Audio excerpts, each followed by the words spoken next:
Welcome friends. In this session we will learn about Pythagorean triplets. What do you mean by Pythagorean triplets? So, as you might be knowing, in any right angled triangle, suppose ABC is a right angled triangle. So what do you have? AC square is equal to AB square plus BC square. So for example, if I take AB as 3, BC as 4 and AC as 5, then I can say 5 square is equal to 3 square plus 4 square. So 3, 4, 5 are called a Pythagorean triplet. Means a Pythagorean triplet are 3 numbers using which we can get a right angle triangle. And it's not that they have to be necessarily integers, but when we talk about triplets, we are actually talking about good numbers like integers. Okay. So, for example, 3, 4, 5 is a Pythagorean triplet which everyone will be knowing. Okay. So, some of the other examples of Pythagorean triplet will be anything which is a multiple of 3, 4, 5, like 3, 4, 5. Any multiple of this will also be a Pythagorean triplet. For example, if I multiply this by 2, we'll get 6, 8, 10. If we multiply by 3, we'll get 9, 12, 15. So all these will be Pythagorean triplets only. If I keep on multiplying, 3 4s are 12, 16, 20. So you know 6 square plus 8 square is also 10 square. So this is one family.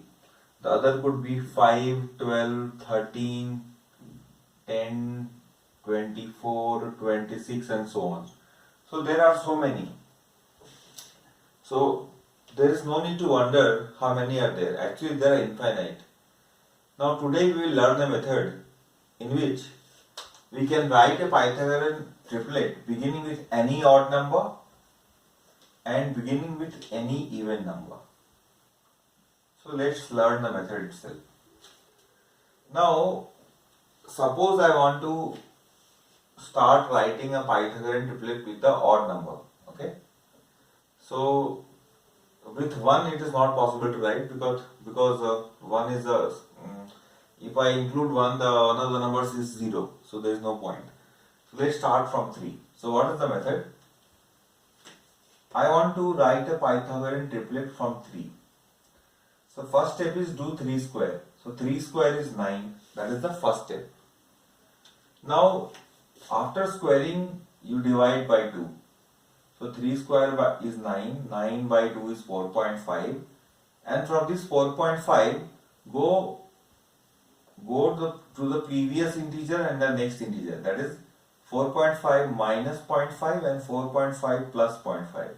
So you got 4 and 5. That's it. We got our first triplet. And then we can say 3 square plus 4 square is equal to 5 square, which is there.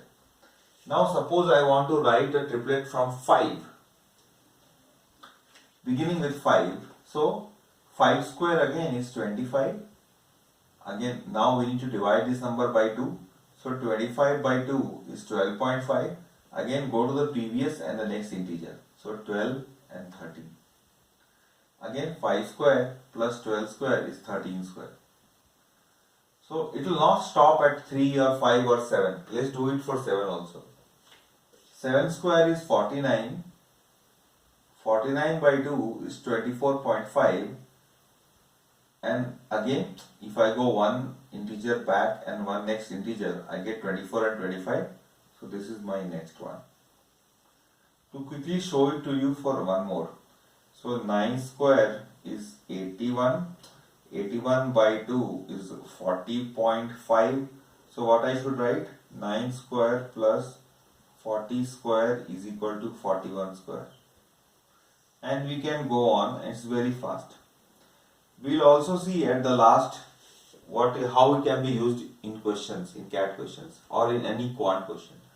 Before that, let's also learn how to write from even number. Now for even number, what do you do?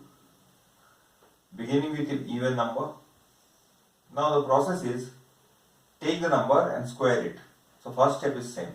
So 4 square is 16. Now divide it by 4. In the previous case, in the case of odd number, we were dividing by 2. Now we need to divide by 4. So 4 square is 16. 16 by 4 is 4. Now again same thing, go to the previous integer and the next integer. So 4 square plus 3 square equal to 5 square. Let's do one more quickly. 6 square is 36. Again divide by 4. So you got 9. Go to the previous integer and next integer. You got 6 square plus 8 square is 10 square. Why shall I revise this? In the same time I can do a new one. 8 square is 64. 64 by 4 is 16. Go to the previous integer, next integer. 8 square plus 15 square is 17 square. Just to show you one more. Let's say starting with 10. So 10 square is 100. 100 by 4 is 25. So go to the previous integer which is 24 and next integer which is 26. You got one more. So the only difference is here you are dividing by 4 and then again after getting this 4 you are going to the previous integer and the next integer. Here you are dividing by 2 and you will get something in decimal because odd square will be odd and even square will be even. And when you divide that number by 4, so this number is always a multiple of 4. So you will get an integer here. You have to go to next and the previous integer. And you will go on getting. So tomorrow anyone tells you to get any write a Pythagorean triplet starting with 13 or 15 or 16, you can do it very fast. Now we will see the use of it. Just one more interesting thing. So can you see this? This is an identity. Identity is something which is true for all the values. So this is always true. So this is true for any value of m and n. Let me take a random value and show you. So if I take m equal to 4, n equal to 3.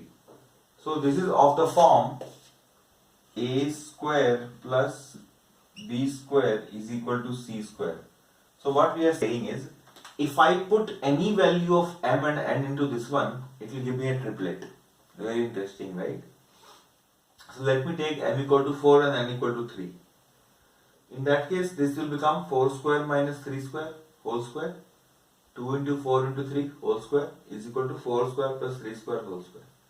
So if you calculate, you will get 16 minus 9 which is 7 square.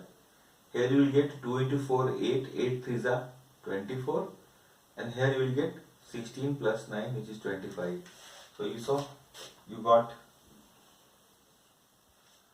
So we began with putting m equal to 4 and n equal to 3. We were not aware which triplet we will get, but we will get a triplet if I begin with any number. Not exactly, I am not going to give you a use of this exactly, but this can be a very interesting thing, it can be useful, okay. So if you have to assume a triplet, you can assume it in terms of two variables like this. Suppose you have to assume a triplet. So you can't write it, you have to use three variables, right? X square plus y square is z square. Here is a way where you can assume it using two variables. Not only that, you can write a triplet using one variable also. So in case of odd numbers, this will hold. So you can see, if I take n equal to 3, this is n square, and this is 9 minus 1, 8 by 2, which is 4 square, and this is 3 square, 9 plus 1, 10 by 2, 5 square. So when n is odd, this will give you a triplet always. So using just one variable, you can write a triplet. And when n is even, you need to use this. See, if I take n equal to 4, this is 4 plus, now this is 16 minus 4, 12 by 4, which is 3. And this is 16 plus 4, 20 by 4, which is 5. So when n is even, this will always give me a triplet. When n is odd, this will always give me a triplet. So using these two, I can write a triplet using just one variable in case of odd and even. And using this, I can write it in using two variables.